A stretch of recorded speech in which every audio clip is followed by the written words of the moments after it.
Pada saat yang sama, di kaki Gunung Muria sebelah selatan, di daerah Kudus, salah seorang wali songo yang juga merupakan senopati perang Kesultanan Demak, Sayyid Jafar Shodiq, yang lebih dikenal dengan nama Sunan Kudus, sedang memberi pelajaran mengaji kepada para santri di Panti Kudus. Tapi Sunan Kudus melihat ada santri yang bertugas di luar ruangan, berdiri di depan pintu, ingin mengatakan sesuatu kepada Sunan Kudus. Sejenak Sunan Kudus keluar ruangan. Dia bergerak menemui santrinya.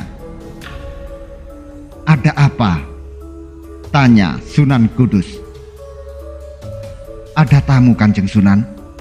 2 orang prajurit Wiratamtama dari kota Raja Demak ingin bertemu dengan Kanjeng Sunan," jawab santri tersebut. "Baik, persilahkan dia duduk. Aku segera ke sana," jawab Sunan Kudus.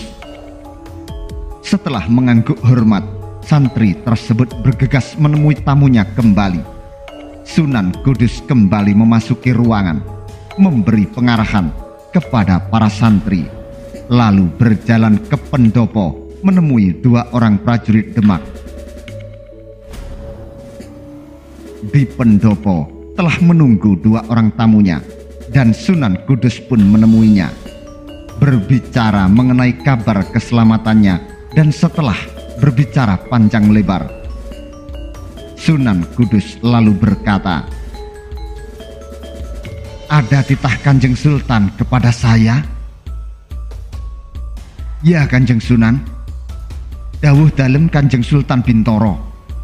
Kanjeng Sunan diharapkan datang menghadap Kanjeng Sultan Bintoro sekarang," jawab salah seorang prajurit Demak.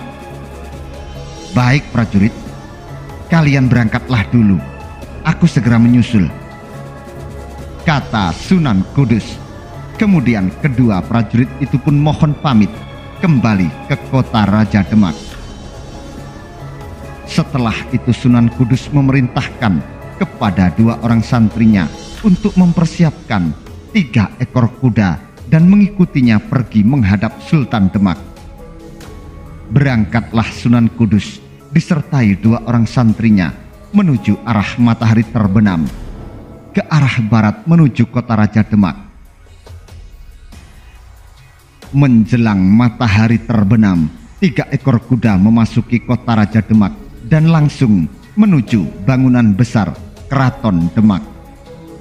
Sultan Bintoro yang memang telah menunggunya langsung mempersilahkan Sunan Kudus untuk masuk ke dalam, sedangkan kedua santrinya menunggu di pendopo. "Kanjeng Sunan, persoalan Ki Gebo Kenongo di Pengging memerlukan penyelesaian segera.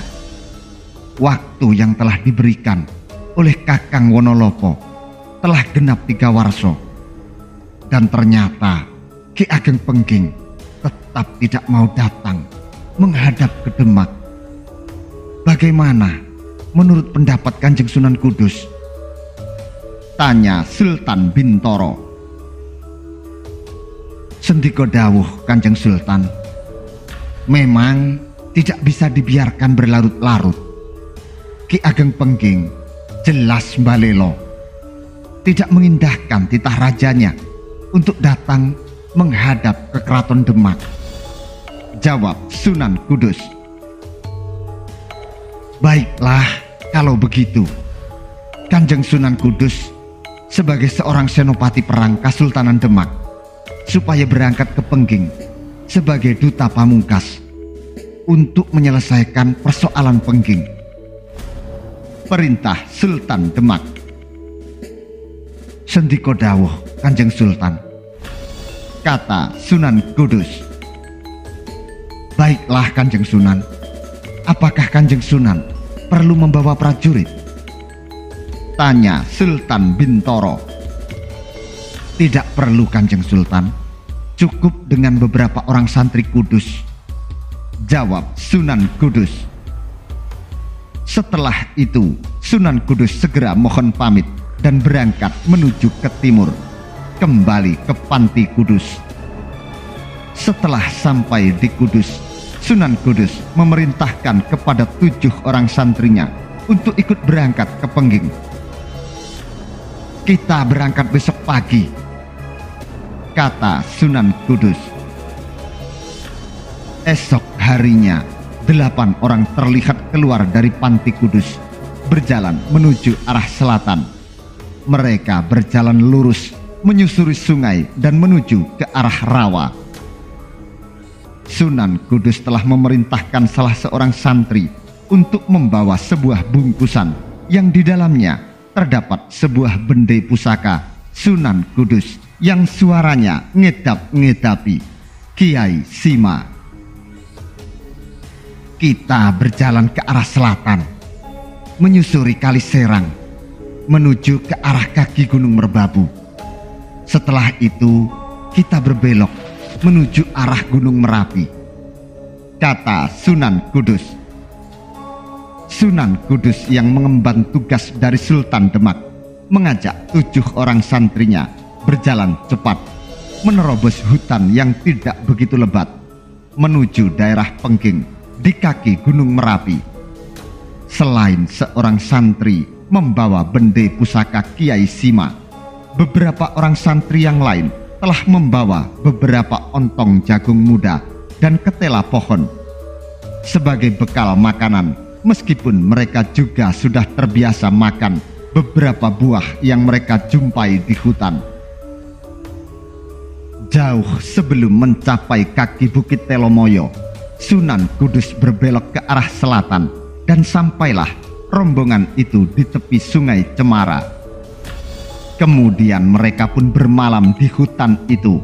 Tepat pada waktu tengah malam, Sunan Kudus mengambil pusaka bende Kiai Sima yang dibawanya. Lalu ia pun memukul bende itu dengan pelan. Tapi akibatnya sangat mengejutkan.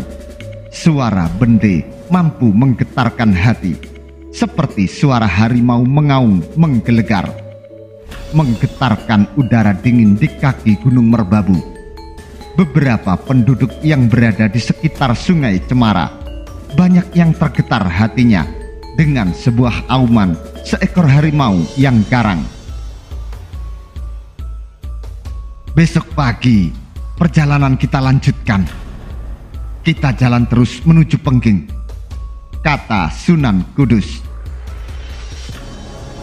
Di daerah Pengging, dalam tidurnya Ki Ageng Pengging bermimpi seakan-akan berjumpa dengan seekor harimau gembong yang sangat besar, mengaum dahsyat, hingga Ki Ageng Pengging terkejut dan terbangun dari tidurnya.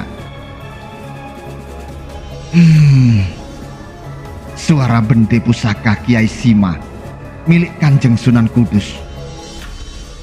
Memang sudah tiba saatnya. Hari ini waktunya sudah genap 3 warso. Waktu yang diberikan oleh Ki Ageng Wonolopo kepadaku untuk menghadap Kanjeng Sultan di Demak, gumam Ki Ageng Pengging.